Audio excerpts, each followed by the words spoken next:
všetkých srdečne privítať na prvom ročníku Luesan Cup.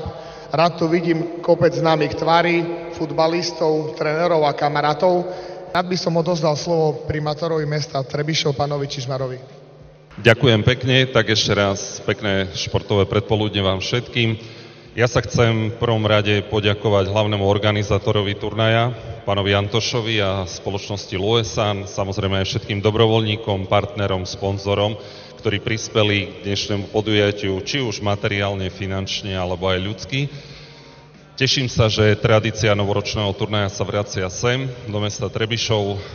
Zároveň chcem popriať nám všetkým, aby sme takýchto podujatí mohli organizovať tu na pôde mesta Trebišov čo najviac a preto si vážim podporu dnešného turnaja, zvlášť preto, lebo má charitatívny rozmer a to aj vďaka spomienke na Mareka Sokola a pomoci pre malého Tomáška. Takže všetkým vám patrí úcta a poďakovanie za to, že ste tu a že podporujete túto dobrú myšlienku. Ďakujem pekne.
Chcel by som veľmi pekne pogratulovať k prvému miestu chlapcom z Vojčic. Veľká gratulácia, prvé miesto Vojčice.